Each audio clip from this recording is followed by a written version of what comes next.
Assalomu alaykum, Milliy yo'llar kanalining hurmatli tomoshabinlari. Mana bugun biz Andijon viloyati Ulug'nor tumani Fayzobod MFga yetib kelganmiz. Sizlar ko'rib turgan xuddi shunday shinamgina kottej usulida qilib qurilgan xonadonda qishga issiq bo'lish uchun issiq sistemalarini o'rnatib bermoqdamiz.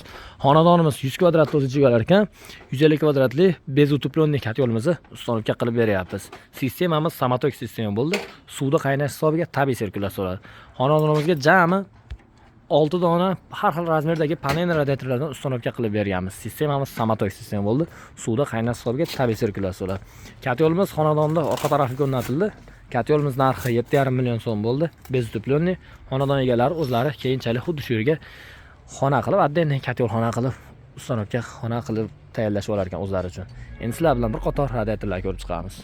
Xonadonimizga xuddi shunaqa 50 sm ga 180 razmerdagi panel radiatorimizni uстановка qilib berdik. Bu xonamizga детский spalni remontlari juda ham zo'r bo'lib bitgan ekan. Juda ham chiroyli qilib remontiga shikast yetkazmagan holda sifatli ishlarni qilib bitkazib beryapmiz. Mana keyingi xonamizda ham xuddi shunday 50 sm ga 2 metrli panel radiatorimiz.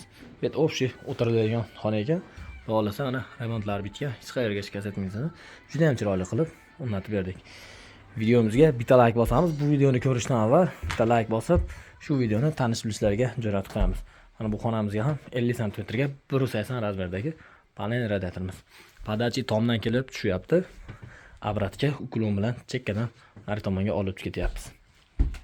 Mana keyingi xonamizga ikkita 50 sm ga 120 razmerdagi panel radiatorimizdan 2 dona uстановка qilib berdik. Obratga polni ustidan juda ham chiroyli bo'lib, xonadonimiz shinamgina qurib bitkazilgan ekan, kottej usulida qilib, hammaga g'ib germetishni ko'ring. Juda ham zo'r ishlar beradi.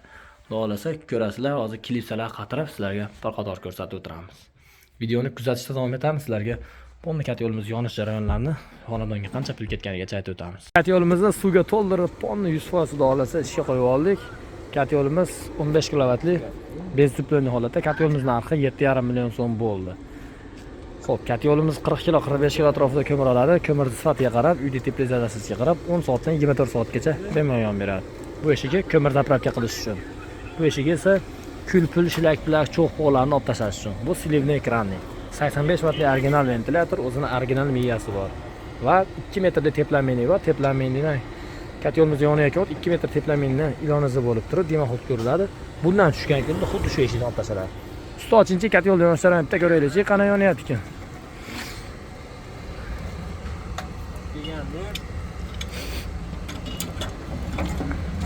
Kotelimiz juda ham chiroyli bo'lib yon beryapti. Sinash uchun o'tin zapravka qildik.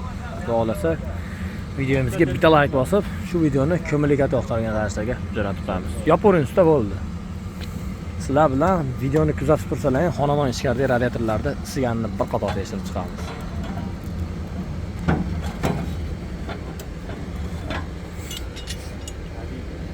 Habibi. Videoni kuzatishda davom etamiz. Xonadonimiz sistemalari juda ham chiroyli bo'lib ishlar beryapti. Radiatorlarimiz issiq bemalol aylanib, juda ham chiroyli bo'lib, hech qayerdan suv qo'yib netgan joylar bo'lmadi, defekt bo'lmadi. Xudo xolasa juda ham zo'r bo'lib ishlar beryapti. Mana keyingi xonalarni sizlar bilan bir qator ko'rib chiqamiz. Keyingi xonalar ham juda ham chiroyli bo'lib, xonalar issiq bo'lishni boshladi. Undan keyingi xonalarga kiramiz. Xonadonimiz kottej ekan, juda ham chiroyli bo'lib, zo'r bo'lib, xudo xolasa ishlar beryapti. Mana keyingi xonamiz ikkita bu yerda. Mana hamma radiatorlar qaynoq. Suv aylanish bir xillikda juda ham chiroyli bo'lib ishlar beradi. Videoni kuzatishda davom etamiz. Sizlarga ham xonadonlarda shunaqa sifatli santexnik ishlar kerak bo'lsa, ekranda raqamlarga aloqa chiqinglar. Qanaqa savollar, fikrlar bo'lsa, kommentariyada yozinglar. Xudo xolasa sizlarga ham javob berishga harakat qilib beramiz. Bizning yo'nalish asosan gazlashmagan hududlar uchun shunaqa ko'mirli kotellar o'rnatish, shunaqa xonadonlarda issiq sistemalarni qilib berish.